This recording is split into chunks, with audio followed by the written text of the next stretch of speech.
के बारे में डिस्कस कर रहे थे, जिसमें हमने इंडक्शन मोटर के डिफरेंट जो कैरेक्टरिस्टिक्स वगैरह थी वो अपने डिस्कस की थी। अपन ने देखा था किस तरह इंडक्शन मोटर की वर्किंग होती है और किस तरह उसका जो अपन ने टॉर्क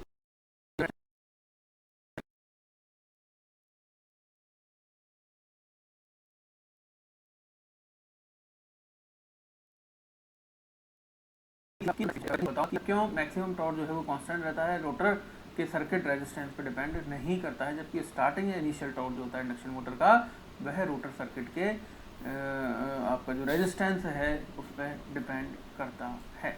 ठीक है दोस्तों, चलिए अपन आगे बढ़ते हैं। नेक्स्ट अपना है power flow diagram in 3 phase induction motor. ठीक है दोस्तों, power flow diagram, power flow diagram of induction motor. Induction motor में पावर फ्लो किस तरह होती है आज अपन समझने वाले हैं कि जो पावर का फ्लो होता है कौन कौन से इसके अंदर लॉसेज आते हैं और जो लास्ट में मुझे फाइनल जो पावर मिलेगी, यूजफुल पावर मिलेगी, वो किस तरह मैं कैलकुलेट कर सकता हूँ। इंपॉर्टेंट टॉपिक है, ध्यान से करना।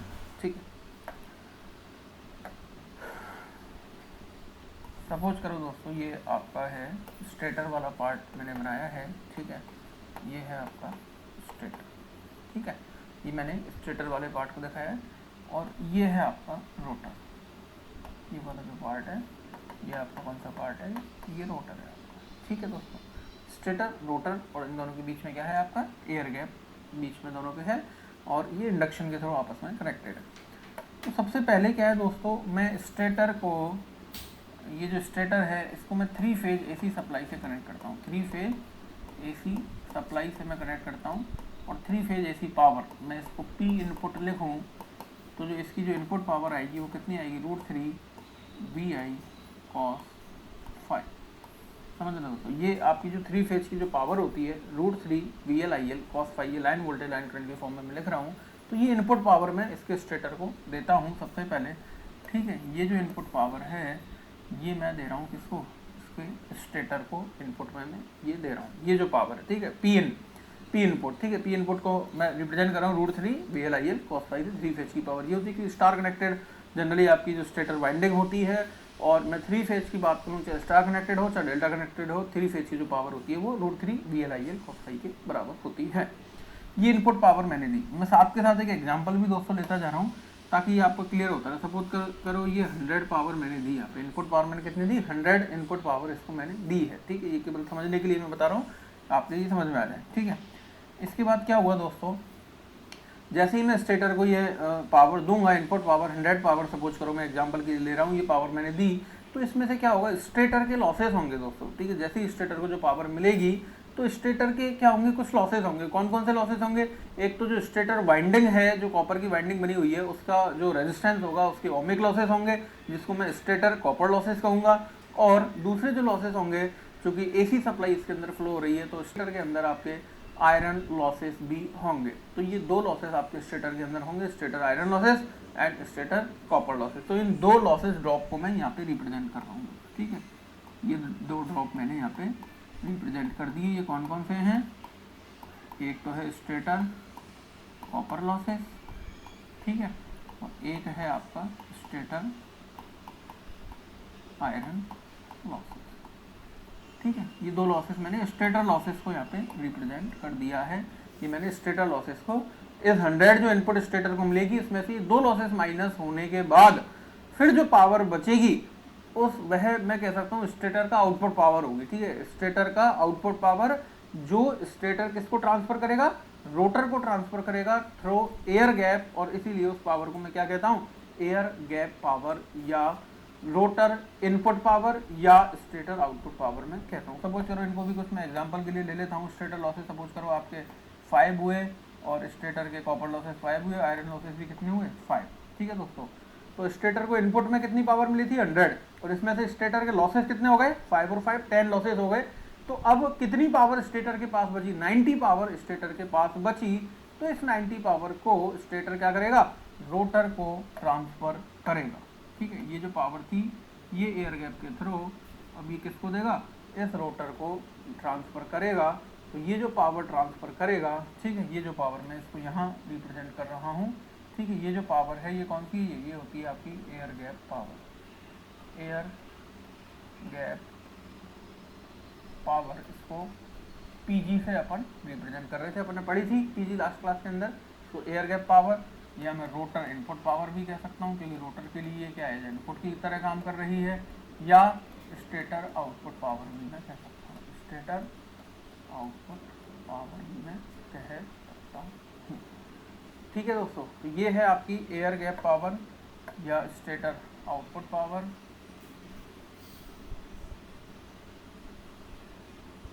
ठीक है, ये जो पावर कौन सी पावर है, जो स्टेटर ने ट्रांसफर की किसको, रोटर को, किसके थ्रू, एयर गैप के थ्रू, बीच में एयर गैप है।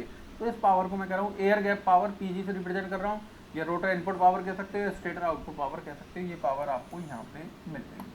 ठीक है दोस्तों, यहाँ पे ये पावर आपके रोटर को इनपुट में पावर मिली। और एग्जाम्पल वाला मैं देखूँ तो कितना बचेगा, 100 में से 10 गए तो कितनी बची, 90 पावर ये आपके पास बचेगी, जो रोटर को इनपुट में मिलेगी। किससे मिलेगी, स्टेटर से मिलेगी। ठीक है, 90 पावर ये मिली। अब रोटर के पास इनपुट में कितनी पावर आएगी, आ गई 90 पावर इसके पास आ गई। तो अब क्या होगा, अब रोटर अपने लॉसेस करेगा। ठीक है, रोटर के अंदर क्या होंगे, खुद के लॉसेस होंगे। अब मैंने बताया था जनरली, यानी मैं रनिंग कंडीशन की बात करूं तो जो रोटर की जो फ्रिक्वेंसी है दोस्तों, ठीक है, यदि मैं रनिंग कंडीशन की बात करता हूं तो मैंने बताया था जो एफ आर है वो क्या होता है, slip time of F S के बराबर होता है रनिंग कंडीशन के अंदर। तो रनिंग कंडीशन में जो स्लिप की वैल्यू आती है वो लगभग क्या होती है, 3%, 4%, 5% करूँ तो जो रोटर की जो फ्रिक्वेंसी आएगी दोस्तों वो कितनी आएगी, वो स्टेटर पे जो अप्लाइड फ्रिक्वेंसी है उसका 4% लगभग आएगी। ये मैं प्रैक्टिकली बात कर रहा हूँ। तो यदि आपके स्टेटर 50 हर्ट्ज है तो जो रोटर की फ्रिक्वेंसी मिलेगी वो कितनी मिलेगी, 50 का 4% में करूँगा तो 2 हर्ट्ज फ्रिक्वेंसी मुझे मिलेगी। और 2 हर्ट्ज फ्रिक्वेंसी अपने आप में बहुत कम फ्रिक्वेंसी है। और बहुत कम फ्रिक्वेंसी होने के कारण मैं कह सकता हूं कि जो रोटर के अंदर आयरन लॉसेस होंगे रनिंग कंडीशन में, मैं उनको नेग्लेक्ट मान सकता हूं। मतलब जो रोटर के अंदर जो आयरन लॉसेस हैं उनको आप नेग्लेक्ट कर सकते हैं रनिंग कंडीशन के अंदर, क्योंकि जो आयरन लॉसेस हैं वो फ्रिक्वेंसी डिपेंडेंट लॉसेस होते हैं, फ्रिक्वेंसी पे डिपेंड करते हैं। ये मैंने बताया था जब अपन ने ट्रांसफॉर्मर डिस्कस किया था, तो मैं अपन ने आयरन लॉसेस को काफ़ी डिटेल में पढ़ा था। 2 तरह के आयरन लॉसेस होते थे अपने, hysteresis losses and eddy current losses. तो ये फ्रिक्वेंसी डिपेंडेंट लॉसेस होते थे। तो फ्रिक्वेंसी ही आपकी यदि रोटर फ्रिक्वेंसी बहुत कम है, 2 हर्ट्ज के आसपास है, तो ये लॉसेस अपने आप क्या हो जाएंगे, बहुत कम लॉसेस हो जाएंगे और मैं इनको नेग्लेक्ट मैं इनको कर सकता हूँ। ठीक है, तो मैं केवल यहाँ पे रोटर के कॉपर लॉसेस को रिप्रेजेंट करूंगा दोस्तों। ठीक है, क्योंकि कॉपर लॉसेस होंगे क्योंकि करंट फ्लो होगा रोटर वाइंडिंग के अंदर, और रोटर वाइंडिंग के अंदर यदि करंट फ्लो होगा तो रोटर सर्किट का जो रेजिस्टेंस है उसके कारण उसके अंदर I2R लॉसेस होंगे। तो मैं केवल उन लॉसेस को यहाँ पे रिप्रेजेंट कर रहा हूँ दोस्तों। ठीक है, समझना थोड़ा सा। ये कितनी आ गई थी आपके पास, पीजी पावर यहाँ पे आ गई थी। ठीक है, पीजी कितनी थी, 90 पावर। मैं इसको एग्जाम्पल से लेता हूँ 90 पावर।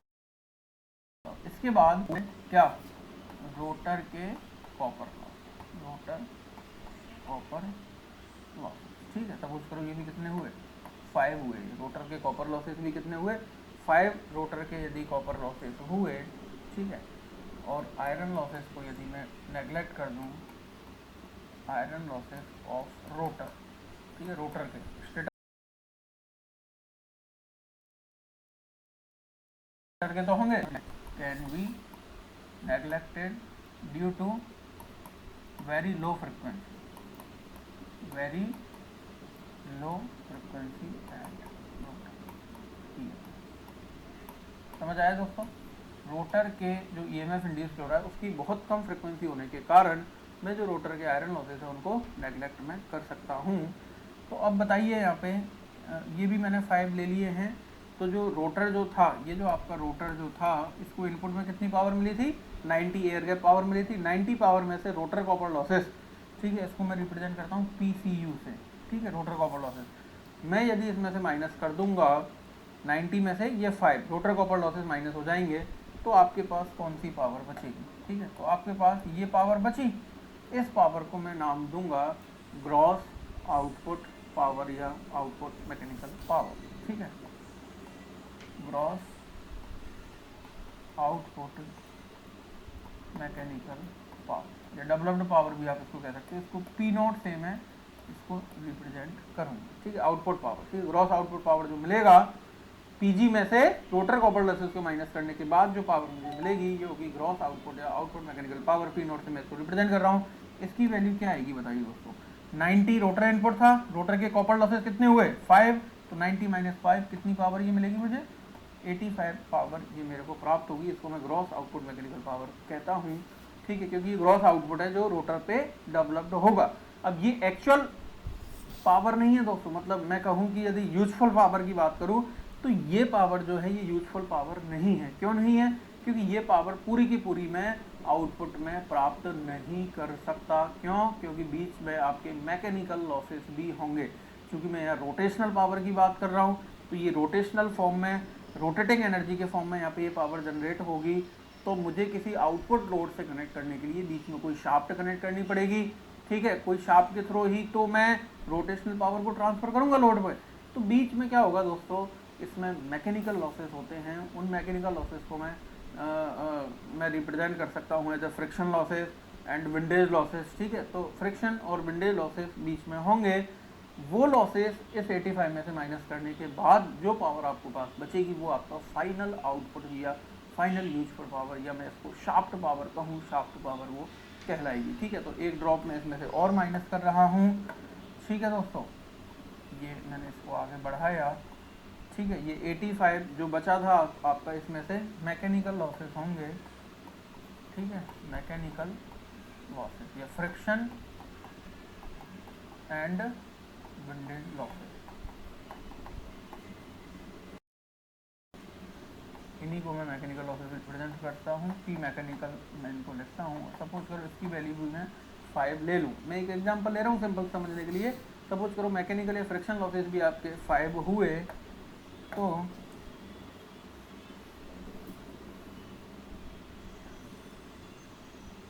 अब आपके पास जो फाइनल पावर मिली, इस पावर को मैं कहूँगा शाफ्ट पावर।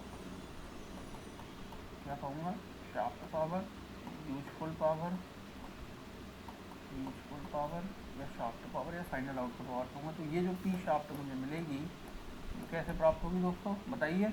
जो ग्रॉस आउटपुट में से कौन से लॉसेस मैंने घटाए, बीच के मैकेनिकल लॉसेस, तो मैं इसको लिख सकता हूँ पी नॉट में से आप शाफ्ट, सॉरी मैकेनिकल जो लॉसेस हैं इनको आप माइनस कर दो फ्रिक्शन एंड विंडेज लॉसेस को, तो आपको ये मिल जाएगी। यदि मैं एग्जांपल की बात करूँ तो 85 माइनस 5 = 8। ये आपकी जो पावर होगी ये आपकी शाफ्ट पावर या फाइनल आउटपुट पावर कहलाएगी, ठीक है दोस्तों।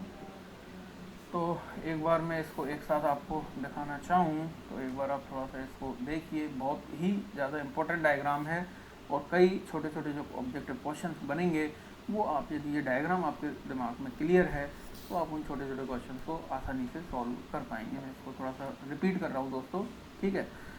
अपने जो मैं सबसे पहले बात कर रहा था स्टेटर की, क्योंकि स्टेटर पे ही मैं 3 फेज एसी सप्लाई को कनेक्ट करता हूँ इंडक्शन मोटर के, क्योंकि रोटर पे तो कोई सप्लाई अपन देते नहीं है। तो मैं एक बार फिर से रिपीट करूँ कि स्टेटर को मैंने 3 फेज एसी सप्लाई दी, पी इनपुट मैंने पावर दी, 100 पावर दी, ठीक है। इसके बाद क्या हुआ, इसमें स्टेटर में कुछ लॉसेस, स्टेटर में कुछ आयरन और कॉपर लॉसेस होने के बाद, ठीक है, जो स्टेटर का आउटपुट बचा वो एयर गैप के थ्रू रोटर पे ट्रांसफर हो रही है पावर, ठीक है। इसलिए मैं उसको स्टेटर का आउटपुट पावर ट्रांसफर, चूंकि एयर गैप से ट्रांसफर हो रही है इसलिए मैंने इसको एयर गैप पावर भी नाम दिया, पीजी मैंने नाम दिया, जो कि अपने लास्ट क्लास में इसका पूरा डेरिवेशन किया था, ठीक है दोस्तों। तो ये आपकी एयर गैप पावर रोटर पे ट्रांसफर हुई। अब क्या होगा, रोटर के लॉसेस होंगे। अब रोटर के अंदर जो आयरन लॉसेस है वो नगण्य होते हैं, नेग्लेक्टेड मैं उनको मान सकता हूँ। क्यों, क्योंकि उसके अंदर जो फ्रिक्वेंसी है रोटर इंड्यूस ईएमएफ की वो बहुत कम फ्रिक्वेंसी होने के कारण मैं उनको नेग्लिजिबली स्मॉल में मान सकता हूँ। तो मैं केवल रोटर के कॉपर लॉसेस को यहाँ पे कंसिडर कर रहा हूँ, क्योंकि कॉपर लॉसेस तो होंगे रेजिस्टेंस के कारण। तो पीजी जो रोटर को इनपुट में मिली, स्टेटर का आउटपुट जो था एयर गैप के थ्रू जो मिली, वो पीजी एयर गैप पावर है। इसमें से मैंने रोटर के जो कॉपर लॉसेस वो माइनस कर दिए, तो मैकेनिकल पावर बची, जिसको मैंने पी नॉट से ग्रॉस आउटपुट पावर, मतलब ये पावर जो है ये इंडक्शन मोटर के अंदर मुझे मिलेगी, ठीक है। ये पावर मुझे रोटर पे मिलेगी। अब मुझे रोटर से ये पावर ट्रांसफर करनी है लोड पे या शाफ्ट पे, तो ये पूरी पावर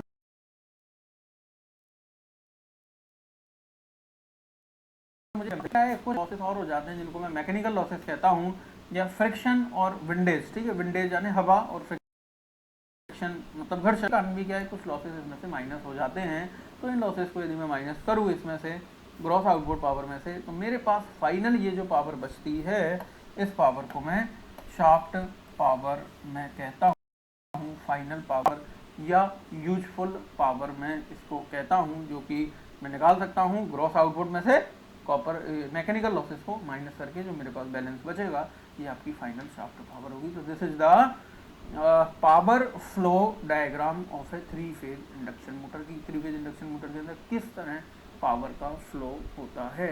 तो ये आप एक बार देखिए दोस्तों, काफ़ी इम्पोर्टेंट ये है। और आपको ये कुछ फॉर्मूले मैं अभी बनाऊंगा इसके अंदर, लेकिन यदि आपको ये डायग्राम यदि क्लियर है तो आपको फॉर्मूले याद रखने की भी ज़रूरत नहीं पड़ेगी, आप डायरेक्ट आसानी से निकाल सकते हैं। ठीक है दोस्तों, चल सकते हैं आगे। चलिए देखिए फॉर्मूले मैं कुछ बना देता हूँ, वैसे तो मेरे हिसाब से आपको क्लियर हो गई होंगी सारी चीज़ें यहाँ से। ठीक है, किस में से क्या माइनस करके मुझे कौन सी पावर मिलेगी, मैंने सारा क्लियर यहाँ पे कर ही दिया। ठीक है, यहाँ यदि मैं बात करूँ, देखो दोस्तों इन तीनों की यदि मैं बात करूँ, ये पावर थी आपकी Pg। ठीक है, तो मैं क्या लिख सकता हूँ, Pg जो बराबर होगी वो P copper plus P note के बराबर होगी। बताइए भाई होगी या नहीं ये पावर बराबर, क्योंकि इसके अंदर से ही तो ये दोनों चीज़ें निकल रही हैं। कॉपर लॉसेस इसमें से हो रहे हैं और ग्रॉस आउटपुट भी इसमें से हो रहा है। तो जो Pg है वो किसके बराबर होगा, कॉपर लॉसेस रोटर के और आउटपुट पावर जो रोटर पे डेवलप हुई है। तो एक फॉर्मूला तो ये बन गया। दूसरा मैंने यहाँ बना ही दिया था। ठीक है, दूसरा मैं इसको फिर से लिख देता हूँ कि जो P शाफ्ट पावर होगी वो किसके बराबर होगी, P not minus P mechanical losses के बराबर होगी। दूसरा फार्मूला ये बन गया। ठीक है, अब आप इनको जैसे भी निकालना चाहें आप इनको ट्रांसफर कर सकते हैं। P कॉपर निकालना है तो Pg माइनस P नोट कर सकते हैं। ठीक है, P मैकेनिकल लॉसेस निकालने हैं तो इसको इधर ट्रांसफर कर दो, P note minus P shaft आप कर सकते हो। ठीक है, तो ये थोड़े से आप फार्मूला इनको याद रखना चाहो तो रख सकते हो, नहीं तो आपको डायग्राम यदि दिमाग में आपके क्लियर है तो आपको ये फॉर्मूले भी ध्यान रखने की ज़रूरत नहीं है।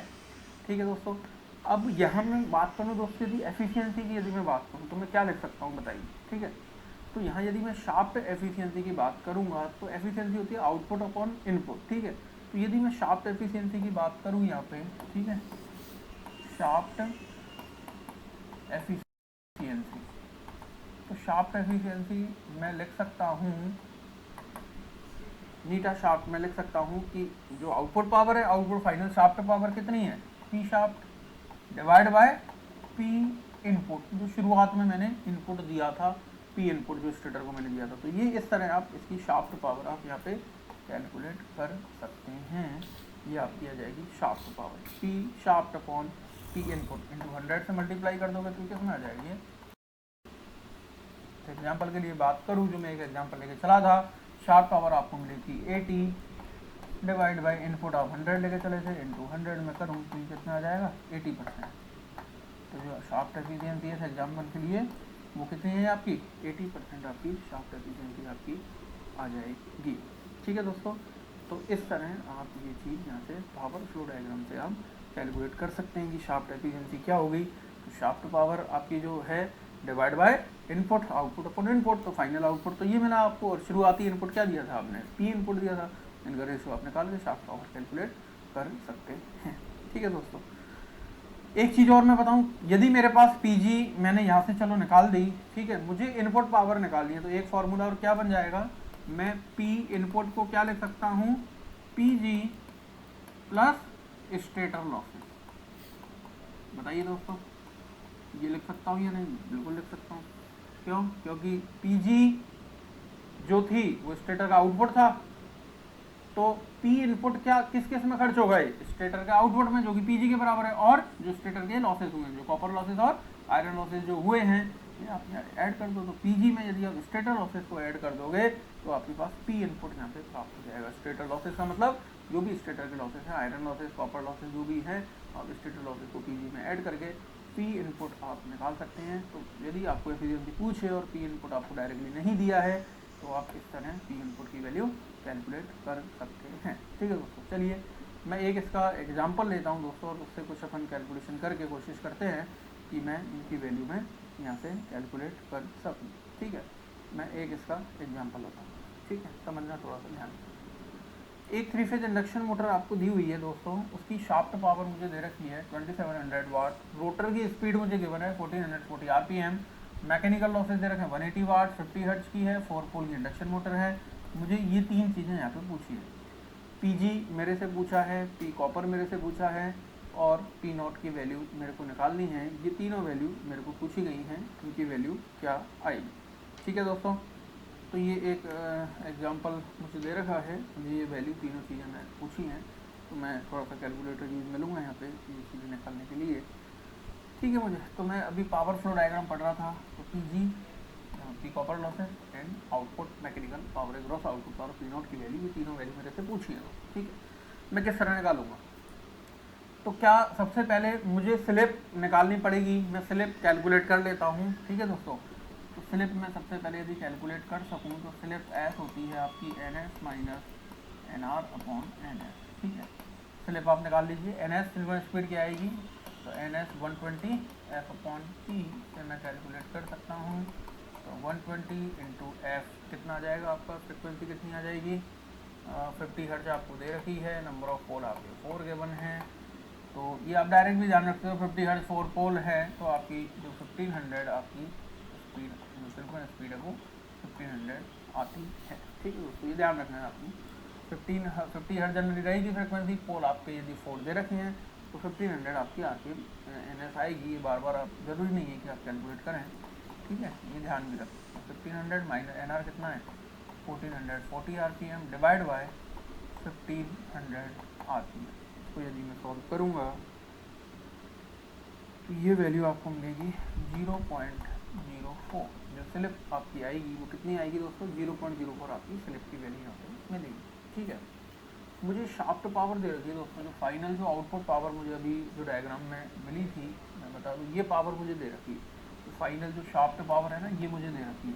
ठीक है, तो मैं शाफ्ट पावर मुझे दे रखी है और मुझे लॉसेज दे रखे हैं, मैकेनिकल लॉसेज। देखिए आप, मुझे मैकेनिकल लॉसेज दे रखे हैं, ये रहे, मुझे मैकेनिकल लॉसेज दे रखे हैं 180 वाट और शाफ्ट पावर दे रखी है। तो इन दोनों की हेल्प से मैं क्या निकाल सकता हूँ दोस्तों, बताइए। इस डायग्राम में देखिए आप, बताइए मुझे। तो क्या मैं इस फॉर्मूले को काम में ले सकता हूँ? पी शाफ्ट पावर दे रखी है और मैकेनिकल लॉसेज दे रखे हैं, तो मैं पी आउटपुट पावर यहाँ से कैलकुलेट कर सकता हूँ आसानी से। तो पी आउटपुट पावर क्या आएगी, P shaft plus P mechanical losses. आप इसको इधर ट्रांसफर कर लो तो पी नॉट आपके पास आ जाएगा। तो मैं लिख सकता हूँ कि जो पी नॉट है, पी नॉट जो पावर है, पी नॉट वो आप लिख सकते हो P shaft plus P mechanical losses. ये क्या आ जाएगा आपके पास, पी शाफ्ट कितना गिवन है, 180 गिवन है पी शाफ्ट, और पी सॉरी ये तो मैकेनिकल लॉसेस गिवन है मुझे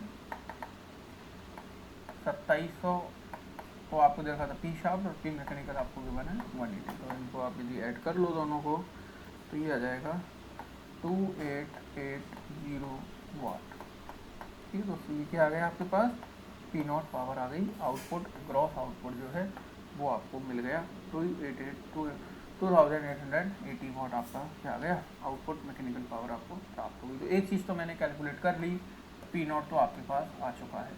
अब पीजी और पी कॉपर आपको निकाल लें। तो यहाँ मैं स्लिप को काम में लूँगा, या फिर जो मैंने एक एग्जांपल आपको लास्ट क्लास में कराया था दोस्तों, आपको याद हो तो, इन तीनों पावर का एक रेशो मैंने बताया था, उस रेशो की हेल्प से भी आप इसको सॉल्व कर सकते हैं। मैं एक बार फिर से, यदि आप भूल गए हों तो मैं थोड़ा सा रिपीट करा दूँ। मैंने बताया था P G ratio P copper ratio P not, ये किसके बराबर होता है, 1:S:1 -S। ठीक है, आपको ध्यान हो तो मैंने बताया था, आप दो, यदि इनमें से कोई भी स्लिप दे रखी है आपको और इन तीनों में से कोई भी एक पावर दे रखी है, तो आप रेशो निकाल के आप अदर पावर को कैलकुलेट कर सकते हैं। ठीक है दोस्तों, चलो मैं निकालता हूँ। जो पी नॉट गिवन है, पी नॉट गिवन है, तो पहले मैं इन दोनों का रेशो ले लेता हूँ। देखो है ना, P copper divide by P not, इन दोनों का मैं रेशो ले रहा हूँ। किसके बराबर आएगा, S/1 -S। जिनका यहाँ ले रहा हूँ उनका यहाँ सेकंड और थर्ड का लूँगा। S कितना है, 0.04। अभी मैंने निकाली है, इसलिए 1 - 0.04 करूँगा तो कितना बचेगा, 0.96 आएगा। ठीक है, तो पी कॉपर आपका आ जाएगा, पी नॉट से मल्टीप्लाई कर दो, तो पी नॉट कितना है, 2880 को मैं मल्टीप्लाई कर देता हूँ 0.04 डिवाइड बाय 0.96 से, तो ये आपका आएगा 0.04166। इसको जब आप इसे मल्टीप्लाई करोगे तो आपके पास ये वैल्यू जो है ये आ जाएगी 120 तो जो आपके रोटर कॉपर लॉसेस हैं दोस्तों, पी कॉपर रोटर वाले जो हैं रोटर कॉपर लॉसेस, ये कितने आ जाएंगे 120 वाट आपके पास कॉपर लॉसेस आपके कैलकुलेट हो जाएंगे। ठीक है, तो ये बहुत ज़्यादा इंपॉर्टेंट है दोस्तों, मैंने वहाँ भी कहा था ये आप रेशो ध्यान रखो। इसमें केवल आपको स्लिप यदि आपको दे रखी है और इन 3 पावर में से कोई भी एक पावर गिवन है तो आप रिमेनिंग 2 पावर्स को यहाँ पे आसानी से कैलकुलेट कर सकते हैं, जैसे कि मैंने यहाँ पे इसको कैलकुलेट किया है। ठीक है, अब मेरे से एक क्या पूछा है, पी कॉपर आपने निकाल दी, पी जी और पूछा है मेरे से। ठीक है, पी कॉपर आप निकाल चुके हो, पी नॉट आप निकाल चुके हैं, पी कॉपर आप पी जी और आपको निकालना है। तो पी जी का मैं इस रेशो को भी काम में ले सकता हूँ। ठीक है, पी जी ले लूँ और इन दोनों में से कोई भी ले लूँ, या फिर डायरेक्ट में फॉर्मूला लगा सकता हूँ। पी जी क्या होता है आपका P not plus P copper losses, ये भी आप फॉर्मूला है। पी नॉट कितना था 2880 प्लस पी कॉपर कितना आया आपका 120 है, तो ये कितना आ जाएगा आपका वाट आपकी आ जाएगी, ये आपकी एयर गैप पावर आ जाएगी 3000 वाट, ये आपकी एयर गैप पावर कैलकुलेट हो गई। ठीक है, पी कॉपर आ गया 120 वाट और पी नॉट आ गया आपका 2880 वाट। तो इस तरह दोस्तों आप ये पावर फ्लो डायग्राम जो मैंने बताया था उसको आप बिल्कुल दिमाग में सेट करके रखें, क्लियर करके रखें। तो इस टाइप के जो भी आपसे पावर से रिलेटेड जो क्वेश्चन पूछे जाएंगे वो आप यहाँ से कैलकुलेट कर सकते हैं। ठीक है, यदि मुझे यहाँ स्टेटर लॉसेस भी गिवन होते, ठीक है दोस्तों, तो मैं क्या इनपुट पावर भी निकाल सकता हूँ। पी इनपुट क्या आ जाएगा P G plus P stator losses, लेकिन चूंकि मुझे स्टेटर लॉसेस गिवन नहीं है तो मैं पी इनपुट यहाँ पे नहीं निकाल सकते। यदि दिए होते, मैं बता रहा हूँ कि यदि पी स्टेटर लॉसेस भी आपको गिवन होते तो आप पीजी में ऐड करके, इसमें ऐड करके इनपुट पावर भी निकाल सकते थे, और इनपुट पावर आने के बाद आप शाफ्ट एफिशिएंसी भी कैलकुलेट कर सकते थे, जो कि होती है P shaft upon P input के बराबर। ठीक है दोस्तों, आई होप ये आपके समझ आया होगा। ठीक है, एक और मैं नेक्स्ट एग्जाम्पल इसका करता हूँ।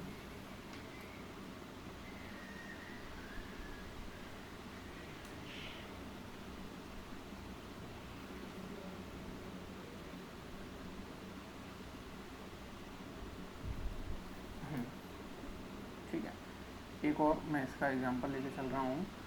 मुझे कह रहा है दोस्तों the useful torque of a 3 phase 50 hertz 8 pole induction motor is what.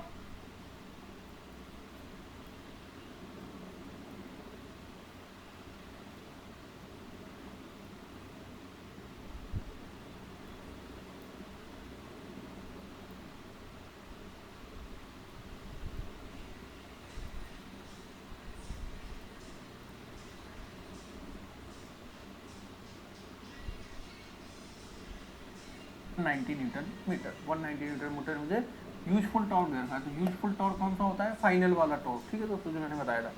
Rotor EMF frequency मुझे 1.5 हर्ट्ज दे रखी है। कैलकुलेट रोटर कॉपर लॉसेस है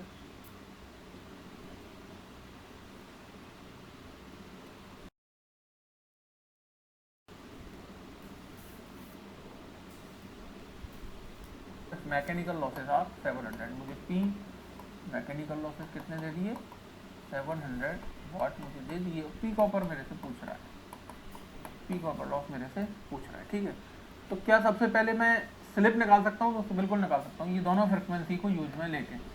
ठीक है, क्योंकि मेरे पास जो फॉर्मूला है वो होता है F R is equals to S F S. ठीक है, तो मेरे को दोनों फ्रिक्वेंसी दे दी, रोटर फ्रिक्वेंसी भी दे दी और स्टेटर फ्रिक्वेंसी भी दे दी। तो मैं यहाँ से स्लिप कैलकुलेट कर सकता हूँ, जो कि आ जाएगी 1.5 डिवाइड बाय 50 0.03। ये आपकी स्लिप की वैल्यू होगी। ठीक है, स्लिप बहुत इंपॉर्टेंट है दोस्तों, स्लिप आपको कैलकुलेट करनी पड़ेगी। ठीक है, इसी से फिर आगे आप बाकी चीज़ों को सॉल्व कर पाएंगे। तो स्लिप आपने कैलकुलेट कर ली, 0.03 आपकी स्लिप की वैल्यू यहाँ पे आ गई। ठीक है, क्योंकि आपको रोटर ईएमएफ फ्रिक्वेंसी गिवन थी और स्टेटर सप्लाई फ्रिक्वेंसी गिवन थी, दोनों फ्रिक्वेंसी का रेशो कर दो, आपके पास स्लिप यहाँ पे आ जाएगी। अब मेरे को टॉर्क दे रखा है 190 न्यूटन मीटर। ठीक है, टॉर्क मेरे को दे रखा है। ठीक है, और पावर पूछ रहा है। ठीक है, पावर ही तो पूछ रहा है, रोटर कॉपर लॉसेस मतलब पावर मेरे से पूछ रहा है। तो मैं क्या करूँगा दोस्तों, टॉर्क से पावर मैं कैलकुलेट करूँगा। ठीक है, मैं क्या निकालूंगा, टॉर्क से पावर मुझे निकालनी पड़ेगी। इधर देखिए, थोड़ा सा ध्यान से समझना, बहुत अच्छा क्वेश्चन है दोस्तों ये, और थोड़ा सा मतलब आपको मतलब अच्छा लगेगा अपन जब भी इसको सॉल्व करेंगे। समझिए किस तरह। अब यहाँ यदि मैं टॉर्क की बात करूँगा दोस्तों, ठीक है, तो ये आपको ध्यान रखना है कि जो मैंने टॉर्क का फॉर्मूला बताया था T is equals to P upon omega, आपको ध्यान होगा ये फॉर्मूला मैंने बताया था, ठीक है, क्योंकि पावर होती है F into R, F into V into F, ठीक है, ये लीनियर मोशन के अंदर। तो रोटेशनल मोशन में बात करूँगा तो एफ तो टॉर्क में कन्वर्ट हो जाएगा और वी आपका ओमेगा में, एंगुलर वेलोसिटी में कन्वर्ट हो जाएगा। तो टी होता है आपका पी अपॉन ओमेगा। अब यहाँ जो ध्यान रखने वाली चीज़ ये है दोस्तों कि आपको जो टॉर्क दे रखा है वही आप यहाँ पे पावर को लिखेंगे। मेरे कहने का मतलब ये है कि यदि आप शाफ्ट टॉर्क की बात कर रहे हैं तो यहाँ पावर भी कौन सी लेंगे आप, शाफ्ट पावर ही लेंगे। ऐसा नहीं है कि टी तो आप निकाल रहे हो आउटपुट वाला ग्रॉस आउटपुट टॉर्क और यहाँ ले लिया आपने शाफ्ट पावर, ये थोड़ा सा आपको ध्यान रखना पड़ेगा, ठीक है, ये गलत हो जाएगा। तो अपन को क्या करना है यहाँ पे, यदि टी आउटपुट ले रहे हैं तो पी भी कौन सा लेना पड़ेगा, ग्रॉस वाला पी यहाँ पे लेना पड़ेगा। ये इंपॉर्टेंट छोटी सी चीज़ है लेकिन बहुत जरूरी है दोस्तों, ठीक है। टी इज इक्वल टू जो मैं लिखता हूँ पी अपॉन ओमेगा, यहाँ जो पावर है, ठीक है, उसी पावर के अकॉर्डिंग आपका टॉर्क निकलेगा। यदि ग्रॉस आउटपुट पावर की बात कर रहे हो तो ग्रॉस टॉर्क आपका कैलकुलेट होगा, यदि आप शाफ्ट पावर की बात कर रहे हैं तो आपका शाफ्ट टॉर्क कैलकुलेट होगा। तो मुझे जो टॉर्क दे रखा है वो शाफ्ट टॉर्क दे रखा है, ठीक है। यूजफुल टॉर्क का मतलब मैंने बताया था, यूजफुल टॉर्क कौन सा है, मुझे शाफ्ट टॉर्क यहाँ पे गिवन है, तो यहाँ से मेरी शाफ्ट पावर कैलकुलेट होगी दोस्तों, ठीक है। यहाँ से जो पावर निकलेगी, जब मैं ये फॉर्मूला काम में लूंगा अभी शाफ्ट टॉर्क वाला, तो जो शाफ्ट पावर आपकी यहाँ से निकलेगी, पी नॉट आपकी नहीं निकलेगी, ये ध्यान रखना है, ठीक है। क्योंकि पी नॉट तब निकलती जब आप टॉर्क यहाँ कौन सा रखते, ग्रॉस आउटपुट टॉर्क की वैल्यू आप यहाँ पे पुट करते। अब ओमेगा कौन सा लेना है, तो मैं शाफ्ट तो मुझे रोटर पे ही तो मिल रहा है शाफ्ट पावर, तो ये मुझे रोटर वाला ओमेगा आर यहाँ पे लेना पड़ेगा, ठीक है दोस्तों। अब ओमेगा आर रोटर की स्पीड, एन आर पहले मुझे कैलकुलेट करना पड़ेगा। तो एन आर मैं कैसे निकाल सकता हूँ, स्लिप मेरे को दे रखी है, स्लिप से मैं एन आर की वैल्यू कैलकुलेट करता हूँ। क्योंकि स्लिप क्या होती है आपकी, N S minus N R, N S minus N R upon N S, ठीक है। तो यहाँ से यदि मैं एन आर कैलकुलेट करूँ तो मैंने बताया भी था, एन आर आ जाता है आपका N S into one minus S, या इसको ओमेगा आर की फॉर्म में भी मैं लिख सकता हूँ, ये आ जाएगा आपका omega S into one minus S. ये फॉर्मूला आप यहाँ पे काम में लेके एन आर या ओमेगा आर की वैल्यू आप चलो मैं एन आर निकाल देता हूँ पहले, ठीक है। एन आर मैं वहाँ पे फिर ओमेगा आर कैलकुलेट कर लूँगा।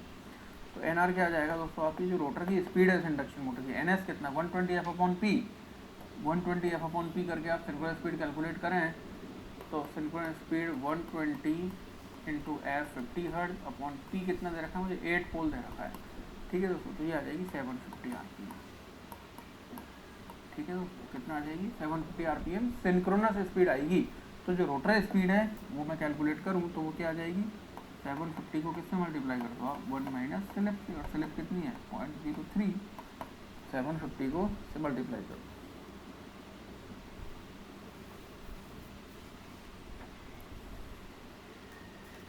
ये आ जाएगा आपके पास 727.50 आरपीएम। ये आपकी रोटर की स्पीड यहाँ पे कैलकुलेट कर, एन आर आपका आ गया, ठीक है। रोटर है वो मुझे पता है स्लाइटली लेस देन होगा, सिंक्रोनस स्पीड से कुछ कम स्पीड पे वर्क करेगा।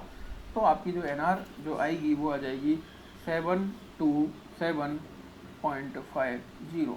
अब इससे मैं ओमेगा आर की वैल्यू दोस्तों आसानी से कैलकुलेट कर सकता हूँ। तो यदि आप यहाँ पे निकालना चाहें ओमेगा आर, ठीक है, क्योंकि मुझे ओमेगा आर यहाँ पे चाहिए होगा, तो मैं ओमेगा आर निकाल सकता हूँ। ओमेगा आर होता है 2 पाई एन आर अपॉन 60, ये आपको ध्यान रखना। एन आर से यदि आपको ओमेगा निकालना है तो 2 पाई अपॉन 60 से आपको यहाँ डिवाइड करना पड़ेगा।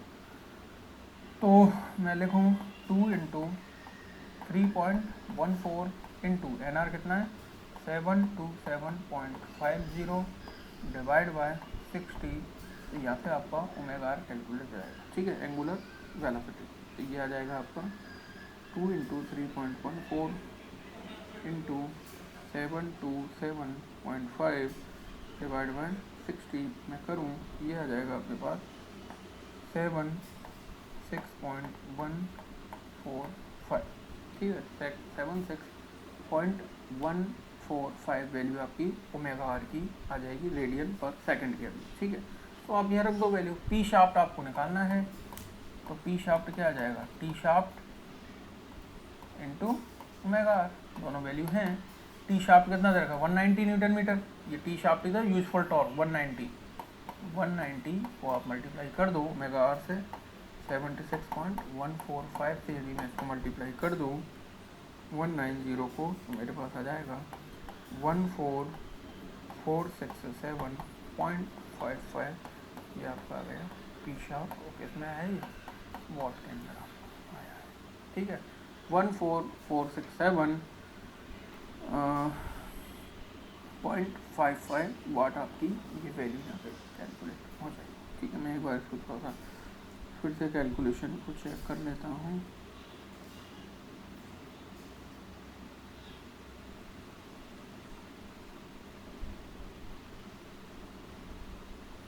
ठीक है दोस्तों, बिल्कुल सही है। तो एक बार देखिए अपन ने कैसे क्या किया। सबसे पहले सिलिकॉन स्पीड निकाली, एनएस मेरे को स्लिप दे रखी थी, मैंने स्लिप यहाँ से कैलकुलेट कर ली थी, 0.03 स्लिप की वैल्यू आ गई थी। FR/FS से स्लिप से मैंने एनआर की वैल्यू कैलकुलेट की, क्योंकि एनआर होता है NS × 1 - इस फॉर्मूले से ये निकला है। तो एनआर आ गया आपका 727.50 RPM। एनआर से मैंने ओमेगा आर निकाला। ये ध्यान रखना, एंगुलर वेलोसिटी आपको इस तरह निकालनी पड़ेगी, क्योंकि आरपीएम में मिनट है, रोटेशन पर मिनट, मुझे पर सेकंड कैलकुलेशन करनी है, तो मैं 60 से यहाँ पे डिवाइड करना पड़ेगा और 2 पाई से मल्टीप्लाई, क्योंकि मुझे रेडियन में कन्वर्ट कर लिया मैंने। 2 पाई NR/60 से मैं करूँगा तो 76 रेडियन पर सेकंड इसकी वैल्यू आपको मिली ओमेगा आर की। ये वैल्यू आपने यहाँ पे पुट कर दी इस फॉर्मूले के अंदर। टी शाफ्ट आपको गिवन था, ओमेगा आर आपने निकाल दिया है, पी शाफ्ट आप यहाँ से कैलकुलेट कर पाएंगे। तो पी शाफ्ट की वैल्यू जो मिलेगी वो मिलेगी 14,467.55 वाट की आपकी आ गई पी शाफ्ट। आपको पूछा क्या था दोस्तों, यहाँ पे रोटर के कॉपर लॉसेस आपसे निकलवाए थे कि रोटर कॉपर लॉसेस कितने होंगे, ठीक है। तो पिछला जो क्वेश्चन किया था सेम वही क्वेश्चन ये हो गया, ठीक है। वहाँ मुझे पी शाफ्ट डायरेक्टली गिवन था, यहाँ मुझे पी शाफ्ट निकालने के लिए थोड़ी सी कैलकुलेशन मुझे यहाँ पे करनी पड़ी पी शाफ्ट निकालने के लिए। अब वही पिछला वाला क्वेश्चन ये बन गया दोस्तों, ठीक है। तो मुझे रोटर कॉपर लॉसेस निकालने हैं, तो मैं क्या वही रेशो काम में ले लूँगा, ठीक है। रेशो के लिए, ठीक है, पी शाफ्ट को पहले मुझे पी नॉट में कन्वर्ट करना पड़ेगा दोस्तों रेशो के लिए। इसके लिए मुझे मैकेनिकल लॉसेस की आवश्यकता पड़ेगी। मैकेनिकल लॉसेस मुझे गिवन है, ये दे रखे हैं। मैकेनिकल लॉसेस कितने दे गिवन है, 700 वाट मुझे मैकेनिकल लॉसेस की वैल्यू दे रखी है, ठीक है। तो यहीं से मैं पी नॉट कैलकुलेट कर लूँगा। पी नॉट होता है शाफ्ट पावर में क्या ऐड कर दो, मैकेनिकल लॉसेस और ऐड कर दो। अभी हमने पावर फ्लो डायग्राम पढ़ा था, वहाँ देखा था अपन ने। तो ये आ जाएगा 1400,467.55 प्लस 700 आपकी मैकेनिकल लॉसेस आप यदि इसमें ऐड करते हो 700, तो ये वैल्यू जो मिलेगी आपको ये मिल जाएगी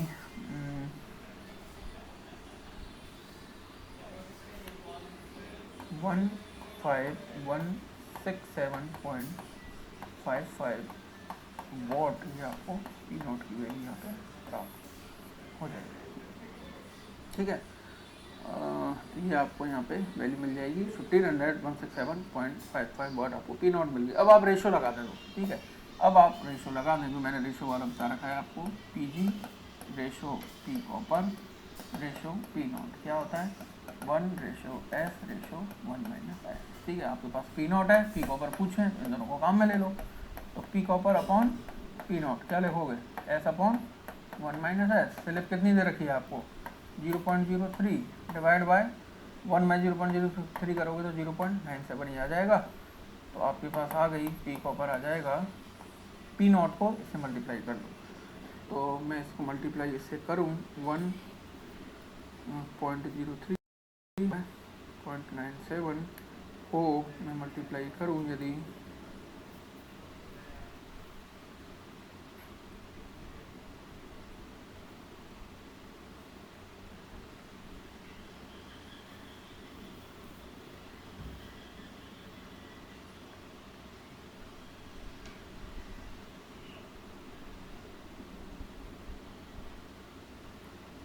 15,167.5 ये आपका आ जाएगा 441.37। ये आपके यहाँ से पी कॉपर लॉसेस यहाँ पे कैलकुलेट हो जाएंगे। मैं पी कॉपर मुझे निकालना था, तो पी नॉट को इस वाली वैल्यू से आप मल्टीप्लाई करेंगे तो 441.37 आपके जो कॉपर लॉसेस है वो यहाँ से कैलकुलेट हो जाएंगे दोस्तों, ठीक है। तो आप इस तरह ये रेशो आप काम में ले सकते हैं।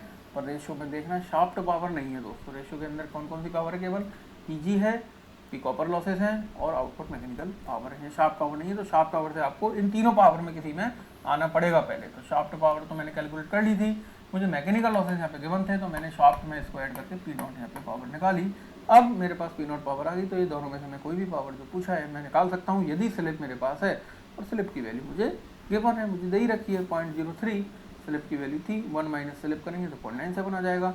ये आप सॉल्व करोगे तो जो पी कॉपर लॉसेस हैं वो आपके आ जाएंगे 441.37 वाट आपके पी कॉपर लॉसेस यहाँ पे कैलकुलेट हो जाएंगे। ठीक है, तो ये बहुत ही अच्छा क्वेश्चन था दोस्तों। यहाँ मुझे यूजफुल टॉर्क दे रखा था, ठीक है, तो यूजफुल टॉर्क से मैंने यूजफुल पावर निकाली यहाँ पे। ठीक है, यूजफुल पावर कैसे निकलेगी, मुझे ओमेगा आर से इसको मल्टीप्लाई करना पड़ा। ओमेगा आर की वैल्यू मैंने यहाँ पे कैलकुलेट की है। ओमेगा आर होता है 2πNR/60 और NR मैंने स्लिप का जो फॉर्मूला होता है उससे मैंने NR यहाँ पे कैलकुलेट किया है। तो ये आप इसको ध्यान से देखें, बहुत अच्छा ये क्वेश्चन था। इसके बाद अपन आगे बढ़ते हैं दोस्तों। ठीक है, एक और मैं यदि इसका क्वेश्चन लूँ, हम सॉल्व कर लिया था ये। ठीक है, एक क्वेश्चन मैं इसका और लेके चल रहा हूँ दोस्तों। एक 4 पोल, ठीक है, 3 फेज 50 हर्ट्ज की एक इंडक्शन मोटर है।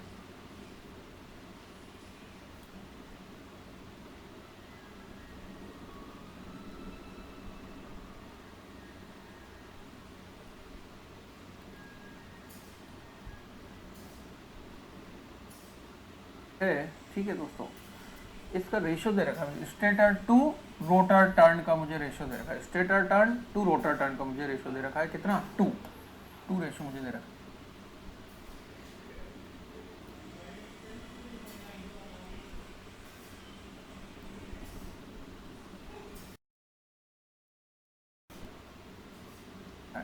On a certain load, its speed है, किसी लोड पर, पर्टिकुलर लोड पर मुझे जो इसकी स्पीड दे रखी है वो दे रखी है 1455 RPM। ठीक है, when connected to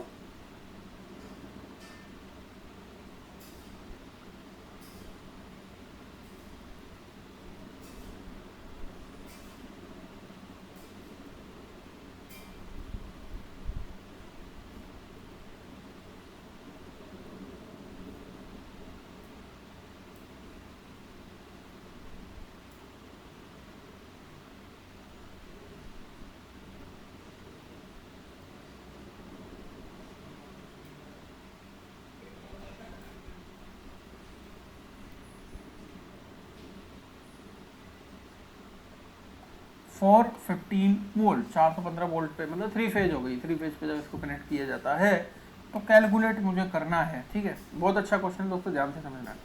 frequency of rotor induced EMF in running condition, तो मैं फ्रीक्वेंसी रोटर इंड्यूस्ड ईएमएफ की किस तरह निकाल सकता हूँ, FR = SFS। ठीक है, तो मुझे स्लिप कैलकुलेट करनी पड़ेगी पहली चीज। Magnitude of induced EMF in rotor at stand still, standstill का मतलब इनिशियल कंडीशन व्हेन NR = 0, उस कंडीशन में मुझे मैग्नीट्यूड ने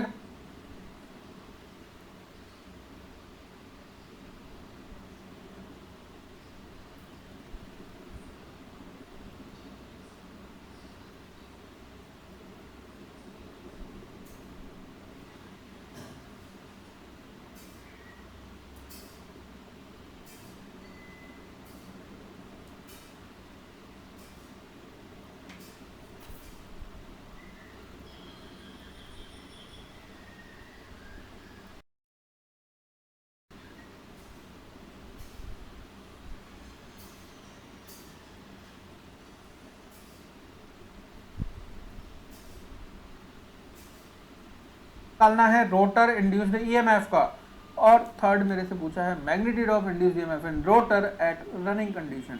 ठीक है, तो मुझे स्टैंड स्टिल कंडीशन में और रनिंग कंडीशन में, दोनों कंडीशन में ही रोटर इंड्यूस्ड ईएमएफ का मैग्नीट्यूड मुझे कैलकुलेट करना है एज्यूमिंग स्टार कनेक्टेड लोड।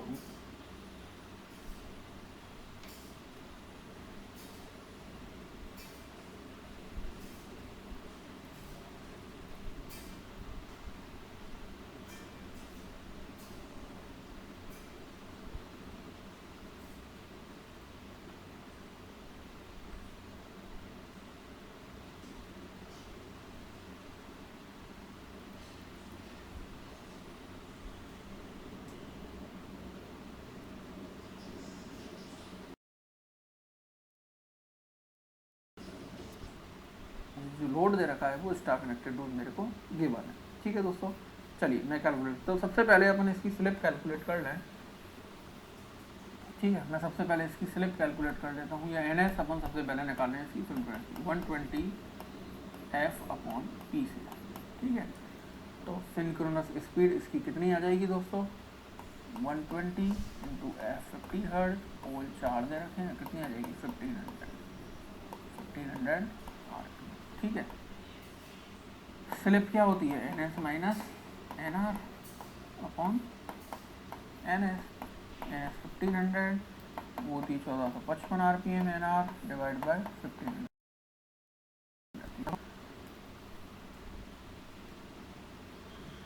0.03। तो जो आपकी स्लिप आ गई इसकी वैल्यू आपने निकाली 0.03 आपकी स्लिप की वैल्यू आ गई। परसेंटेज में लिखेंगे 3%। अब रहने दो क्योंकि वैल्यू ही मुझे काम में लेनी है। अब आपको जो टर्न रेशो दे रखा है दोस्तों, ठीक है, टर्न रेशो मुझे दे रखा है 2, स्टेटर टू रोटर टर्न। ठीक है, तो मैं लिख सकता हूँ stator T stator upon T rotor, stator turn ratio. ठीक है, टर्न को टी से रिप्रेजेंट कर रहा हूँ मैं। ठीक है, ये कितना दे रखा है मुझे, 2 दे रखा है। ठीक है, स्टेटर टू रोटर टर्न मुझे दे रखा है 2। ईएमएफ की यदि मैं बात करूं दोस्तों, तो जो टर्न रेशो है वही क्या होता है आपका, ईएमएफ के सेम रेशो में चलता है। मैंने बताया T1 अपॉन T2 is equal to E1 upon E2। तो यहाँ यदि मैं लिखना चाहूँ E starter upon E rotor, ये भी किसके बराबर हो, 2 के बराबर है। ठीक है, क्योंकि ये क्या होते हैं, बराबर होते हैं। जो टी स्टार्टर टर्न रेशो जो होता है वही इनके ईएमएफ का रेशो होता है। लेकिन ये फेज वैल्यू होती है दोस्तों, ये कौन सी वैल्यू होती है, ये फेज वैल्यू होती है। तो ईएमएफ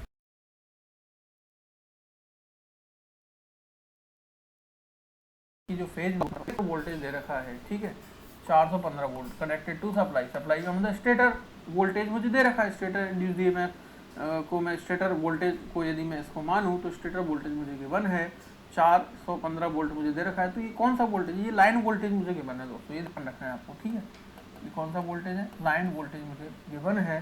ठीक है, तो सबसे पहले तो मैं इसका फेज वोल्टेज कैलकुलेट कर लूँगा। मुझे ई स्टेटर लाइन वोल्टेज कितना गिवन है, 415 तो इसकी फेज वैल्यू मुझे निकालनी है। ई स्टेटर की फेज वैल्यू कितनी है, क्योंकि स्टार रखा है मुझे 415, किससे डिवाइड कर दूंगा, √3 से। यही रिलेशन होता है, VL is equals to √3 BPH line star connection के अंदर।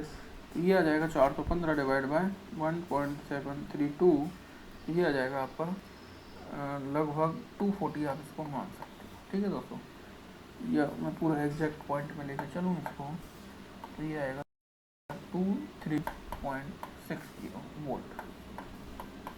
ठीक है दोस्तों, ये कौन सा वोल्टेज आ गया, फेज वोल्टेज। आप लाइन वोल्टेज से फेज वोल्टेज कैलकुलेट कर लिया, किसका, स्टेटर का। अब मुझे पूछा है रोटर का, या पहले मैं ए पॉइंट की बात कर लूँ। ठीक है, ए पॉइंट मुझे frequency of rotor EMF in running condition. तो रनिंग कंडीशन में तो स्लिप कितनी आ गई आपकी, 0.03 आ गई। तो जो रनिंग कंडीशन में फ्रीक्वेंसी आएगी रोटर इंड्यूस्ड ईएमएफ की, वो स्लिप टाइम होगी स्टेटर फ्रीक्वेंसी का 0.03 इंटू स्टेटर फ्रीक्वेंसी मुझे 50 हर्ट्ज दे रखी है। तो ये कितना जाएगा, 1.5 हर्ट्ज वैल्यू आपको प्राप्त हो जाएगी। ठीक है दोस्तों, तो ये ध्यान रखना है कि जो रोटर की जो फ्रीक्वेंसी है वो रनिंग कंडीशन में बहुत ही कम होती है। मैंने बताया था 1.5, 2 या 3 हर्ट्ज, जितने के से ज़्यादा ये फ्रीक्वेंसी आपकी नहीं आएगी। ठीक है, रनिंग कंडीशन में।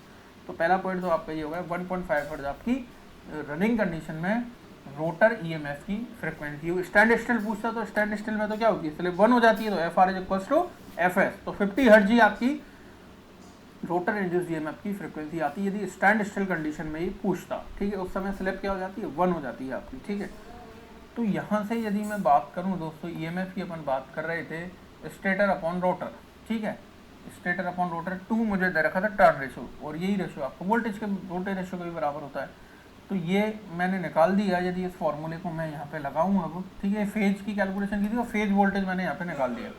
तो 239.60 डिवाइड बाय ई रोटर। ठीक है, स्टेटर का तो फेज वोल्टेज लिख दिया, रोटर का मुझे निकालना है, कितना है, 2 है, 2 के बराबर है। तो ई रोटर कितना आ जाएगा, ई रोटर आ जाएगा आपका, इसको 2 से डिवाइड कर दो, डिवाइड बाय 2, 9.80 वोल्ट। ठीक है, ये आ जाएगा आपका रोटर इंड्यूस्ड ईएमएफ, ठीक है। जो रोटर इंड्यूस्ड ईएमएफ है उसकी वैल्यू आ जाएगी 119.80। ये आएगा दोस्तों स्टैंड स्टिल का, क्योंकि कोई स्लिप मैंने कैलकुलेट नहीं किया है यहाँ पे स्टैंड स्टिल कंडीशन में, क्योंकि जो बी पॉइंट है उसमें मेरे से क्या पूछा है कि magnitude of induced EMF in rotor at stand still condition. Stand still condition में जो आपका रोटर इंड्यूस्ड ईएमएफ है वो आएगा 119.80 वो स्टैंड स्टिल कंडीशन में।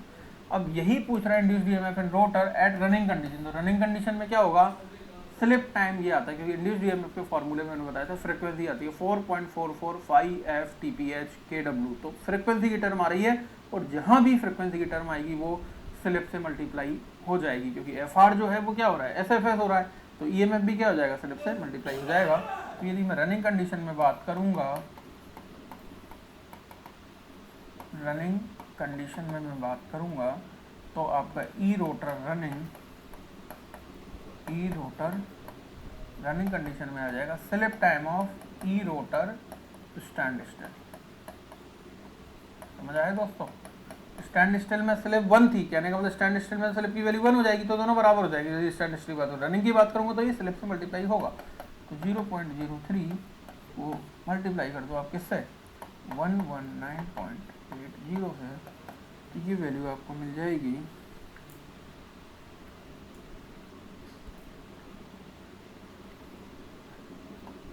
3.594 वोल्ट। इतना कम ईएमएफ आपका रनिंग कंडीशन में होगा दोस्तों। रनिंग कंडीशन में रोटर जो इंड्यूस्ड ईएमएफ है इसका मैग्नीट्यूड क्या होता है, बहुत कम होता है, क्योंकि ये फ्रिक्वेंसी स्लिप से डायरेक्टली मल्टीप्लाई होता है। और यही कारण है कि जो शॉर्ट सर्किटेड रोटर है उसके अंदर जो शॉर्ट सर्किट करंट है वो भी क्या हो जाता है, कम हो जाता है। इंड्यूस्ड ईएमएफ कम बनेगा रोटर के अंदर रनिंग कंडीशन में, तो जो करंट है रोटर के अंदर वो भी क्या फ्लो होगा, कम फ्लो होगा। ठीक है दोस्तों, तो यही रीजन है कि जो रोटर जो इंड्यूस्ड ईएमएफ है ये रनिंग कंडीशन में आपकी बहुत कम वैल्यू आती है।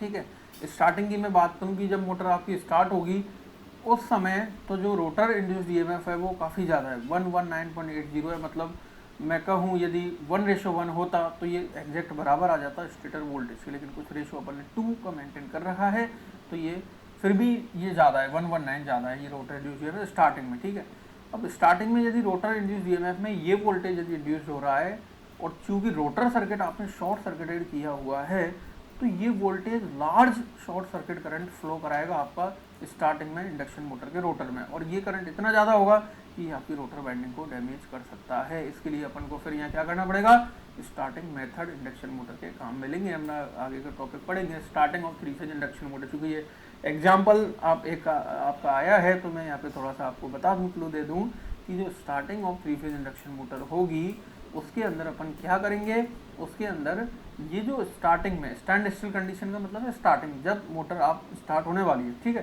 तो उस समय रोटर इंड्यूस्ड ईएमएफ का मैग्नीट्यूड क्या होता है, ज़्यादा होता है बजाय किसकी, रनिंग कंडीशन के। तो ये ज़्यादा induced EMF short circuited rotor, ज़्यादा शॉर्ट सर्किट और ज़्यादा शॉर्ट सर्किट फ्लो कराता है, रेजिस्टेंस बिल्कुल मिनिमम किया हुआ है रोटर का, तो ये ज़्यादा करंट आपको फ्लो कराएगा। उस ज़्यादा शॉर्ट सर्किट करने के लिए कैसे उसको लिमिट किया जा सके, तो इसके लिए अपन starting of 3 phase induction motor एक टॉपिक पढ़ेंगे, जिसमें अपन देखेंगे कि इसको स्टार्टिंग में कैसे रिड्यूस्ड वोल्टेज अप्लाई करके अपन उसको स्टार्ट कराते हैं। क्योंकि एक बार यदि वो रनिंग कंडीशन में आ गई, घूमने लग गई, तो आपका जो रोटर रनिंग कंडीशन में इंड्यूस्ड ईएमएफ वो तो क्या हो गया, अपने आप क्या हो गया, कम हो गया। किसने कम कर दिया, स्लिप ने कम कर दिया। ठीक है, तो ये चीज़ आपको थोड़ी ध्यान रखनी पड़ेगी इंडक्शन मोटर के अंदर। आपका इस एग्जाम्पल से बिल्कुल क्लियर हो गया। ठीक है, प्रैक्टिकल एग्जाम्पल था ये बिल्कुल, जो कि रनिंग कंडीशन में आपका जो इंड्यूस्ड ईएमएफ है 3.5 वोल्ट है, जबकि स्टार्टिंग में रोटर के अंदर जो इंड्यूस्ड ईएमएफ है वो 119 काफ़ी ज़्यादा है। तो ये लिमिट करना होगा, मुझे जल्दी से जल्दी मोटर को रनिंग कंडीशन में लाना पड़ेगा, इसलिए अपन स्टार्टिंग मेथड काम में लेंगे। ठीक है दोस्तों, समझ आया। तो ये आपका ये बहुत ही अच्छा एक क्वेश्चन था, इससे आपकी काफ़ी चीज़ें यहाँ पे क्लियर हो जाएंगी। मैं एक और इसका एक छोटा सा क्वेश्चन लेना चाहूँगा दोस्तों। ठीक है, एक और मैं इसका छोटा क्वेश्चन मैं इसका ले लेता हूँ। ठीक है, एक ये क्वेश्चन आपको दे रखा है, अपन ने लास्ट क्लास में दोस्तों डिस्कस किया था, आपको ध्यान हो यदि, मैंने रेशो निकलवाए थे टॉर्क के। ठीक है, एक तो फुल लोड टॉर्क और मैक्सिमम टॉर्क का रेशो निकाला था, एक अपने स्टार्टिंग टॉर्क और मैक्सिमम टॉर्क का एक रेशो निकाला था। उस पर बेस्ड एक क्वेश्चन मैंने यहाँ पे लिया है, ताकि आप जो थ्योरी वाला जो चीज़ थी उसको थोड़ा प्रैक्टिकल न्यूमेरिकल से आप उसको समझ सकें। ठीक है, तो मुझे क्या दे रखा है दोस्तों, एक 24 पोल की 50 हर्ट्ज की स्टार कनेक्टेड इंडक्शन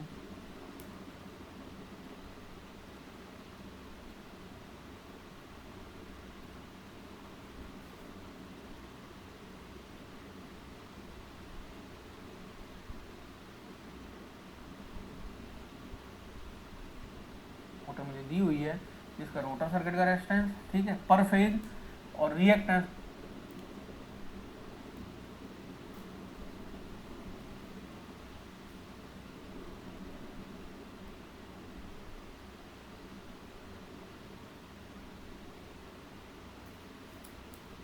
X2 पर फेज एट स्टैंड स्टिल मुझे दिया हुआ है।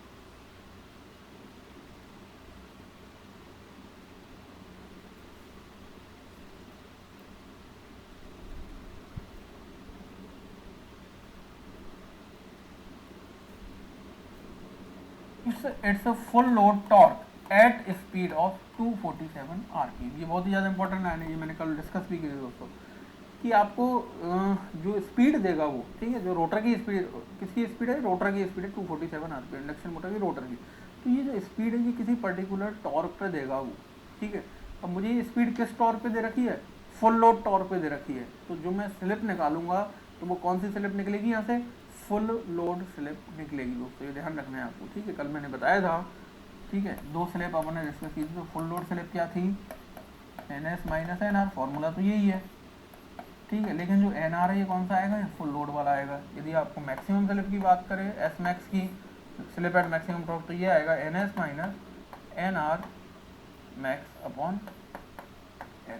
मतलब आपको NR देखनी है कि जो रोटर स्पीड है वो किस टॉर्क पे दे रखी है, फुल लोड टॉर्क पे दे रखी है तो फुल लोड स्लिप निकलेगी। मैक्सिमम टॉर्क पे NR दे रखा है तो मैक्सिमम टॉर्क पे जो स्लिप आएगी S मैक्स वो आपकी कैलकुलेट होगी। ये थोड़ा सा इस लाइन को आपको ध्यान रखना है। It achieves it's full load torque at the speed of 247 RPM. मतलब यदि ये आप NR ले रहे हो तो इस पर वो फुल लोड टॉर्क को प्राप्त करेगी, और फुल लोड टॉर्क वाला यदि आप स्लिप का फॉर्मूला लगाओगे, NR यदि फुल लोड वाला ले रहे हो तो आपकी स्लिप कौन सी निकलेगी, यहाँ पे फुल लोड टॉर्क वाली स्लिप निकलेगी। मतलब this is a slip eight which torque is full load, this is a slip eight which torque is maximum, ठीक है। ये दोनों आपको थोड़ा सा ध्यान रखना है क्योंकि यहाँ पे ये दोनों ही काम में आने वाले हैं। तो सबसे पहले मैं फुल लोड स्लिप यहाँ पे कैलकुलेट कर लूँ तो NS कितना आ जाएगा, 24 पोल है और 50 हर्ट्ज है। मैं कैलकुलेट कर लूँ यदि सिंक्रोनस स्पीड यहाँ से, तो जो सिंक्रोनस स्पीड है आपकी 120 F50 अपॉन P 24,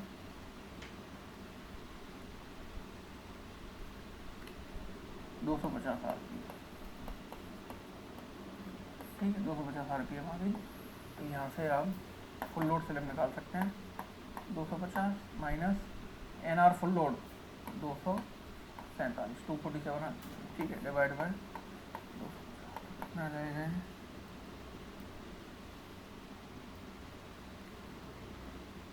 0.1।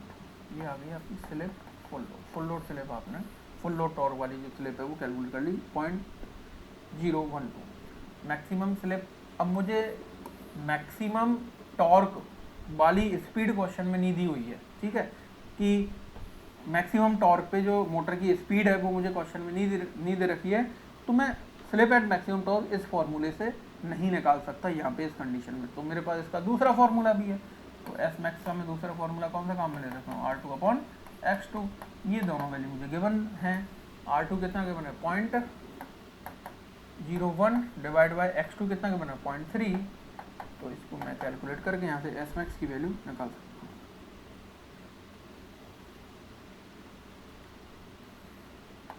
0.033। ये आपकी स्लिप एट मैक्सिमम टॉर्क आ गई 0.033। ये आपकी S मैक्स आपके ठीक है। यहाँ मैं स्टेटर लॉसेस को नेगलेक्ट मान के चल रहा हूँ, मुझे दिए ही नहीं है, ठीक है, कुछ कहा ही नहीं है स्टेटर लॉसेस के बारे में, तो मैं इनको जनरली नेगलेक्ट मान के चलूँगा, ठीक है दोस्तों। तो यहाँ से आप एस मैक्स आपने निकाल। एक चीज़ और मैं थोड़ा सा बताना चाहूँगा दोस्तों, R2 जो दे रखा है ये दे रखा है 0.01 पर फेज, ठीक है। यहाँ तो कुछ नहीं लिखा हुआ, लेकिन एक्स जहाँ दे रखा है वहाँ लिखा हुआ है एट स्टैंड स्टिल। ऐसा क्यों, रेजिस्टेंस के साथ क्यों नहीं लिखा, एक्स के साथ ही क्यों लिखा है एट स्टैंड स्टिल? तो ये मैंने बताया था कि जो रोटर के वो कंपोनेंट जिनमें फ्रिक्वेंसी की टर्म आ रही है उनमें आपको पर्टिकुलर स्पीड क्वेश्चन में देके रखेगा कि इस स्पीड पर ये वैल्यू ये है, क्योंकि जो स्लिप है वो किस पे डिपेंड कर रही है, आपकी स्पीड पे डिपेंड कर रही है। तो जो एक्स है ये हर स्पीड पे ये भी चेंज होगा, क्योंकि एक्स क्या होता है आपका ओमेगा एन, और ओमेगा क्या होता है 2πfl। तो एक्स के अंदर किसकी टर्म आ गई, फ्रिक्वेंसी की टर्म आ गई, और फ्रिक्वेंसी जो है रोटर की वो क्या होती है, स्लिप से, एस एस है। मतलब जो एक्स है ये भी क्या हो जाएगा, मैं कहूँ स्लिप से मल्टीप्लाई होगा, ठीक है। और स्लिप हर स्पीड पर आपकी अलग अलग चेंज होती है, हर स्पीड पर स्लिप आपको अलग अलग मिलती है। तो आपका स्पीड के साथ ये भी चेंज होगा, एक्स की वैल्यू भी चेंज होगा, ठीक है। तो मुझे जब भी एक्स देगा यहाँ रोटर का, वो किसी पर्टिकुलर स्पीड पर देके रखेगा। तो यहाँ मुझे दिए स्टैंड स्टिल कंडीशन में, स्टैंड स्टिल कंडीशन का मतलब स्लिप की वैल्यू आप 1 लेके चलिए, ठीक है। स्टैंड स्टिल कंडीशन का मतलब स्लिप की वैल्यू आपको 1 लेके चलनी है, इसलिए ये एक्स के साथ मुझे ये दिया है, क्योंकि एक्स फ्रिक्वेंसी पे डिपेंड कर रहा है, फ्रिक्वेंसी स्लिप पे डिपेंड करती है, ठीक है दोस्तों। चलिए अब मेरे पास फॉर्मूले हैं इनके डायरेक्ट, मैं इनका डायरेक्ट फार्मूला अप्लाई करके और ये दोनों वैल्यू कैलकुलेट कर सकता हूँ। ए यदि मैं बात करूँ T full load upon T max की, इसका फॉर्मूला था 2s full load S max upon S full load का स्क्वायर प्लस एस मैक्स का स्क्वायर। याद है दोस्तों, कल अपन ने देखा था, ठीक है। क्या लिखूंगा मैं, 2 इंटू एस फुल लोड कितनी है, एस मैक्स कितनी है 0.033 डिवाइड बाय 0.2 का स्क्वायर प्लस 3 का स्क्वायर। इसको यदि मैं सॉल्व करूँ तो ये ऊपर तो आपका जाएगा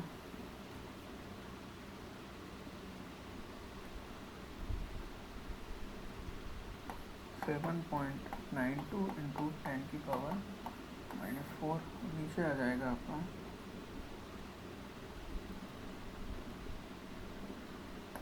1.44 इंटू 10 की पावर -4 प्लस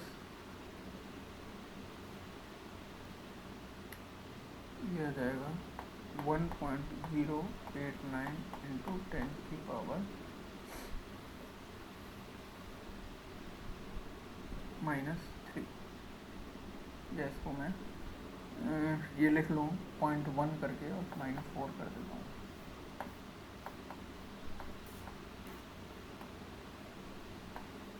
(0.1089 इंटू 10 की पावर -4). 10 की पावर -4 क्या है, ऊपर नीचे आके कैंसिल आउट हो रही है, कैंसिल आउट हो रही कॉमन आगे नीचे से, तो आपके पास क्या बचेगा 7.92 डिवाइड बाय 1.44 प्लस 1.44 प्लस 0.1089।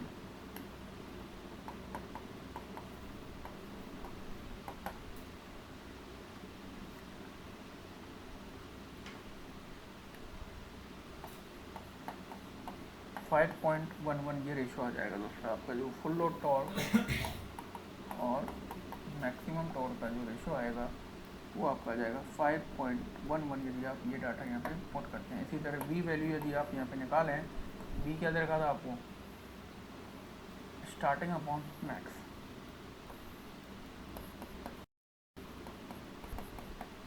ये क्या होता है आपका, ठीक है। ये क्या वैल्यू आती थी स्टार्टिंग, मैं एस स्टार्टिंग 1 कर देते हैं अपन, तो आएगा 2sm upon 1 plus sm square 2 into 0.033 divide by 1 plus 0.033 का स्क्वायर। ये ऊपर तो बन जाएगा 0.066 डिवाइड बाई 1 प्लस इसका स्क्वायर अपन ने अभी अभी निकाला था, ये आएगा आपका 0.001 089, ठीक है।